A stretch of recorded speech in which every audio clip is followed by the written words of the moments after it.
इंसानी बैकअप योद्धा हैरानी से देखते रह जाते हैं जब नीली रोशनी का एक विशाल क्रॉस के आकार का धमाका अंधेरे युद्ध के मैदान को रोशन कर देता है। उनके बीच मुनरो और एक अन्य योद्धा सदमे में देखते हैं और शक्ति के इस जबरदस्त प्रदर्शन को समझने की कोशिश करते हैं। नीली ब्रह्मांडीय ऊर्जा के घूमते हुए भंवर के केंद्र में लिu शेंग शांति से खड़े हैं। मुनरो की आंखें फटी रह जाती हैं और उसे पसीना आने लगता है। वह अविश्वास में हकलाता है क्योंकि वह उस जानी पहचानी परछाई को पहचान लेता है। जैसे ही तेज रोशनी में लिu शेंग का आत्मविश्वास से भरा चेहरा साफ होता है, मुनरो को यकीन हो जाता है कि यह योद्धा सचमुच वही है। उसी समय लेवल 13 के सफेद सींग वाले दानव का मजबूत शरीर टूटकर बिखर जाता है और खून से लथपथ हो जाता है, जबकि वह जीव चीखता है कि उसकी इतनी जल्दी हार नामुमकिन है। तनाव और भ्रम में डूबा मुनरो सोचता है कि कोई भी एक ही बिना किसी मेहनत वाले वार से इतने भयानक लेवल 13 के जानवर को कैसे हरा सकता है। लिu शेंग की ईश्वर जैसी आकृति को घूरते हुए मुनरो को एहसास होता है कि उसने मार्शल आर्ट की प्रतिभा के मामले में अपने और किसी दूसरे व्यक्ति के बीच इतना विशाल, निराशा पैदा करने वाला अंतर पहले कभी महसूस नहीं किया था। उसे याद आता है कि वह एक एल्फ योद्धा के साथ उस दूसरी दुनिया के युद्ध के मैदान में गया था, जहां उसने अक्सर उस क्षेत्र के होनहार योद्धा आओ नोंग ट्यूरिंग के महान कारनामों के बारे में सुना था।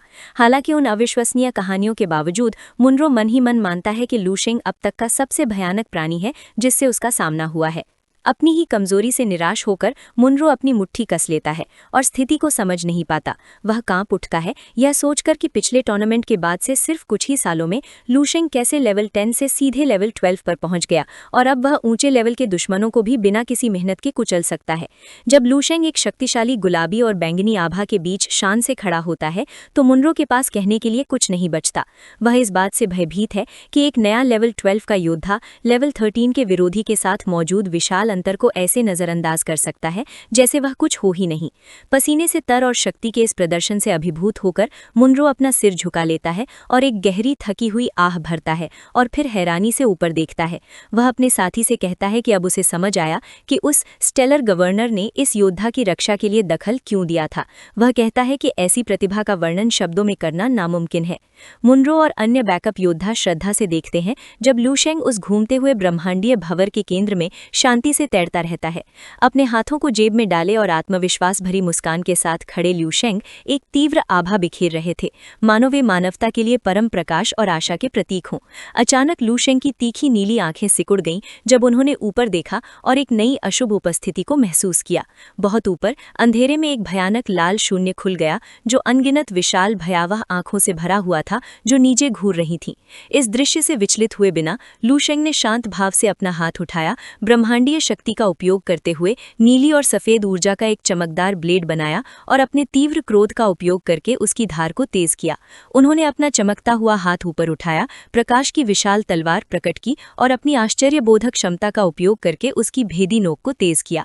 अपना हथियार तैयार करके लिu शेंग ऊपर की ओर छलांग लगाई, नीली ऊर्जा की एक चकाचौंध भरी लकीर के रूप में हवा में तेजी से आगे बढ़े। आत्मविश्वास भरी मुस्कान के साथ लिu इन भयानक ब्रह्मांडीय प्राणियों को घूरता है और व्यंग्यात्मक रूप से उनसे पूछता है कि वे क्या देख रहे हैं। बिना समय गवाए वह तेजी से हमलों की बौछार करता है, अपनी ऊर्जा तलवार को घुमाते हुए अंधेरे शून्य में चमकदार नीले रंग की धारियों का एक अराजक जाल बनाता है। विशाल लाल ब्रह्मांडीय आंखें अचानक हमले से अचंभित रह जाती हैं। हमले की अत्यधिक गति से उनकी पुतलियां सदमे से सिकुड़ जाती हैं। हमले की शक्ति को सहन करने में असमर्थ विशाल लाल आंखें चकाचौंध कर देने वाले प्रकाश के नीचे फट जाती हैं। नीली धारियों का जाल एक विशाल चकाचौंध कर देने वाले विस्फोट में बदल जाता है, ब्रह्मांडीय प्राणियों को नष्ट कर देता है और तारों भरे अंतरिक्ष को रोशन कर देता है। विस्फोट की शक्तिशाली आघात लहर पास के मानव सहायक योद्धाओं के एक समूह को आश्चर्य और विस्मय से पीछे की ओर उड़ा देती है। जैसे ही ऊर्जा शांत होती है, लिu शेंग शून्य में शांति से खड़ा होता है जो चमकती आंखों वाले तैरते हुए हीरे जैसे आकार के बैंगनी क्रिस्टलों से घिरा होता है।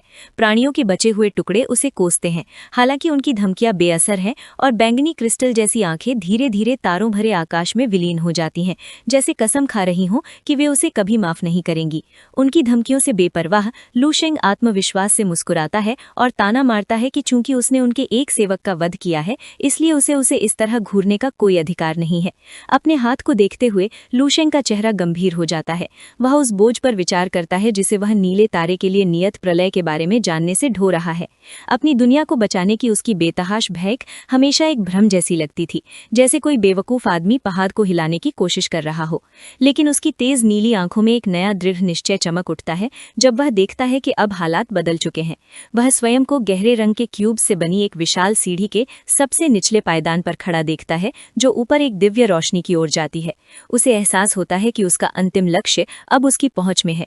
उसे यकीन है कि अब वह अपनी दुनिया को बचाने की उस असंभव कल्पना को सच कर सकता है। उसके चेहरे पर एक आशा भरी मुस्कान खिल उठती है जब वह यह स्वीकार करता है कि उसकी लेवल 12 की शक्ति अभी भी लेवल 15 के शिखर से काफी दूर है। अचानक उसकी आंखें एक जटिल सुनहरे मैजिकल घेरे के साथ जोर से चमक जाती हैं। वह इस निष्कर्ष पर पहुंचता है कि उसकी यह नई शक्ति उसे ऐसा करने में सक्षम बनाएगी। उसे कुछ छिपे हुए सत्यों को देखने के लिए प्रेरित करता है। जैसे ही लू शेंग के शरीर में मौजूद 50 लाख अमर कोशिकाएं एक साथ प्रज्वलित होती हैं, एक असीम और भयानक शक्ति उसके अस्तित्व को भर देती है। उसके चेहरे पर एक आत्मविश्वास भरी मुस्कान आ जाती है जब वो देखता है कि हाल ही में मिली इस सफलता के बिना ये शक्ति उसके शरीर को टुकड़े टुकड़े कर देती, लेकिन अब वो इसे संभालने में सक्षम है। अपनी ऊर्जा को केंद्रित करते हुए लू शेंग अपने सीने में धधकती हुई शक्ति को केंद्रित करता है। वो तारों भरे आकाश में दीप्तिमान प्रकाश और अग्नि का एक चकाचौंध कर देने वाला विस्फोट करता है, जिससे एक विशाल आघात तरंग उत्पन्न होती है जो अपने रास्ते में आने वाले सभी को उड़ा ले जाती है। विस्फोट में फंसे कई मानव योद्धा दर्द से चिल्लाते हैं क्योंकि वे दबाव से पीछे की ओर फेंके जाते हैं। युवा प्रतिभावान आओ नोंग ट्यूरिंग भी उड़ जाता है, सदमे में चीखता है और सवाल करता है कि ये जबरदस्त शक्ति क्या हो सकती है। पसीने से तरबतर और आंखें फाड़कर आओ नोंग ट्यूरिंग अपने ऊपर पड़ रहे भयानक आनुवांशिक दबाव से जूझता है। वो अविश्वास से ये महसूस करता है कि ये शक्ति अमर स्तर की वंश परंपरा से भी कहीं अधिक है और निष्कर्ष निकालता है कि ये निश्चित रूप से पौराणिक संप्रभु स्तर की वंश परंपरा है। युद्ध क्षेत्र में कहीं और हाई जी दाओ एक चेहरे विहीन एक आंख वाले दानव से लड़ रहा है।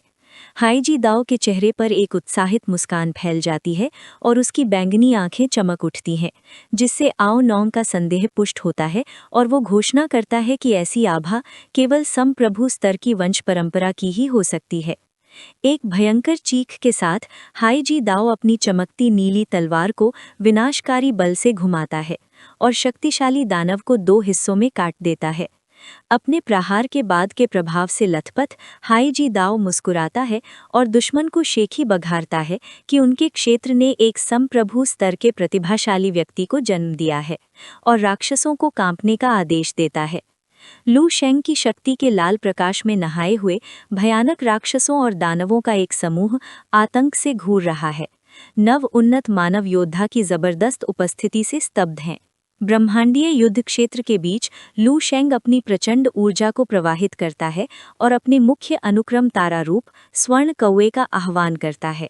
चकाचौंध कर देने वाले प्रकाश के विस्फोट के साथ वो सुनहरी लपटों से बने एक विशाल राजसी फीनिक्स को प्रकट करता है। प्रचंड ऊर्जा एक जलते हुए भंवर में बदल जाती है क्योंकि लपटें आपस में विलीन और केंद्रित होने लगती हैं। एक विशालकाय अग्नि पक्षी का रूप बनता है जो अपने जलते हुए पंख फैलाता है और चारों ओर जबरदस्त न रुकने वाली गर्मी बिखेरता है। चमकदार गोल्डन क्रो की एक तेज चीख के साथ अनंत आग की एक विनाशकारी लहर फूट पड़ती है जो तुरंत 1 लाख किलोमीटर के दायरे में मौजूद सभी जानवरों को भस्म कर देती है। वे भयानक राक्षस उन चौंधिया देने वाली लपटों में घिर जाते हैं। वे दर्द से चीखते हैं और पल भर में जलकर काली राख बन जाते हैं। इस हमले के बाद गोल्डन क्रो की अग्नि ऊर्जा वापस लू शेंग के शरीर में समा जाती है। जब वो आगे कदम बढ़ाता है तो लाल और सुनहरी लपटों का एक तेज और चमकीला घेरा उसे अपने आगोश में ले लेता है। उसके चेहरे पर आत्मविश्वास भरी मुस्कान फैल जाती है। वो सोचता है कि दुश्मन का छिपा रहना कोई बुरी बात नहीं है क्योंकि वो अपनी असली ताकत को आजमाने का एक मौका चाहता था। उस गहरे अंधकार शून्य में देखते हुए लू शेंग एक घूमती हुई बैंगनी आकाशगंगा को घूरता है जहां दुश्मन की मौजूदगी छिपी हुई है। वो तय करता है कि चूंकि उसका विरोधी छिपने पर अड़ा है, इसलिए वो खुद जाकर उनसे मुकाबला करेगा। अपनी मुट्ठी कसते हुए लू शेंग अकल्पनीय ऊर्जा इकट्ठी करता है। वो अपनी 5 मिलियन प्लैटिनम अमर शक्ति, अपनी सच्ची वज्र तकनीक और तारों की शक्ति को मिलाकर एक ऐसा चमकदार प्रहार तैयार करता है जो सुनहरी आग और लाल बिजली से घिरा होता है। एक जबरदस्त विस्फोटक गति के साथ खुद को ऊपर की ओर उछालते हुए लू शेंग उस उथल-पुथल भरी बैंगनी भंवर की ओर तेजी से बढ़ता है और अपने पीछे सुनहरी रोशनी और बिजली का एक विशाल खंभा छोड़ जाता है। अपने लक्ष्य तक पहुंचकर वो उस घूमती हुई आकाशगंगा के ठीक बीचों बीच एक जोरदार मुक्का मारता है, जिससे सुनहरी ऊर्जा का एक विशाल विस्फोट होता है और अंतरिक्ष भी कांप उठता है। इस प्रहार की शक्ति सीधे उस छिपे हुए दुश्मन से टकराती है, जिससे वे उस शून्य के भीतर से दर्दनाक चीखें मारने लगते हैं। ये वीडियो का अंत है। अगर आप लोग अगला भाग देखना चाहते हैं तो हमारे चैनल को सब्सक्राइब करें।